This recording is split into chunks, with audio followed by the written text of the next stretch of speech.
Elastic Detector est disponible sous forme d'appliance virtuelle ou en SaaS et s'administre à l'aide d'un navigateur web. Il dispose de tous les connecteurs correspondant aux technologies d'hébergement actuelles qui permettent l'inventaire permanent des machines virtuelles ou physiques. C'est la seule opération nécessaire pour rendre la solution opérationnelle.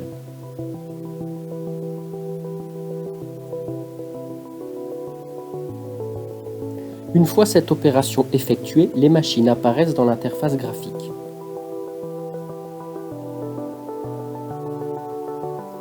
Pour chacune d'entre elles, on observe l'activité de la surveillance continue.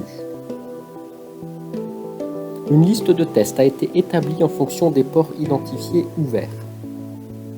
Ces tests peuvent générer des alertes que l'on retrouve facilement à l'aide d'un champ recherche.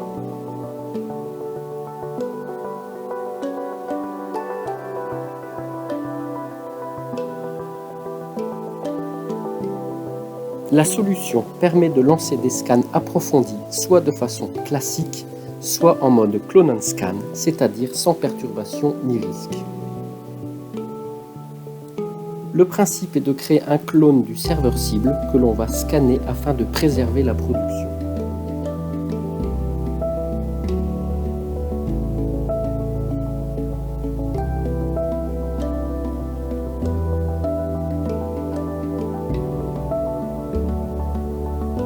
L'interface graphique d'Elastic Detector permet le suivi des différentes étapes du processus. Une fois le clone créé, il est reconfiguré et redémarré afin d'éviter les conflits d'IP et de permettre à Elastic Detector un contrôle total.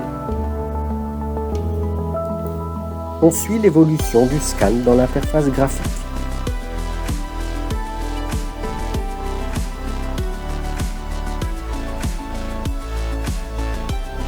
Une fois le scan terminé et le résultat généré, une phase de nettoyage s'opère.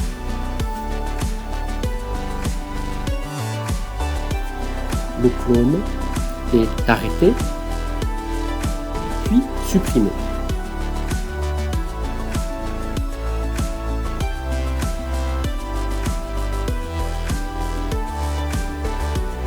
Il est possible de totalement automatiser le lancement des scans. On détermine une date et une heure de premier démarrage. On décide d'utiliser le clone ou pas. On établit une récurrence et une fréquence à laquelle le scan va se reproduire dans le temps.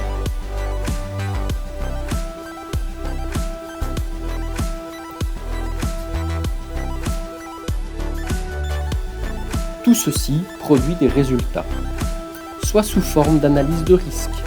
Une note de risque globale est établie pour le périmètre. Par serveur, on observe les indicateurs de risque du guide de l'hygiène informatique de l'ANSSI ou bien de l'OWASP Top 10 ou encore par rapport à PCI DSS.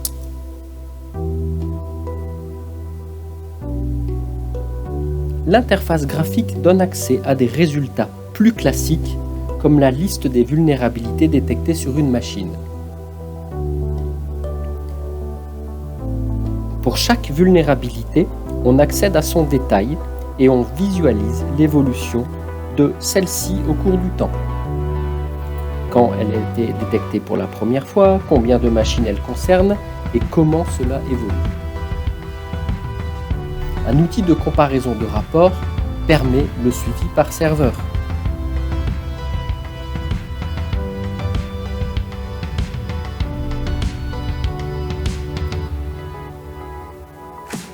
Enfin, la solution permet l'édition de rapports au format PDF, ici par exemple pour les indicateurs de risque, ou encore comme ici en faisant la synthèse des vulnérabilités par catégorie. On a également la liste de vulnérabilités en détail avec la description. Et enfin des feuilles de route qui sont disponibles pour la remédiation et qui contiennent les vulnérabilités et les solutions filtrées pour les personnes à qui elles s'adressent.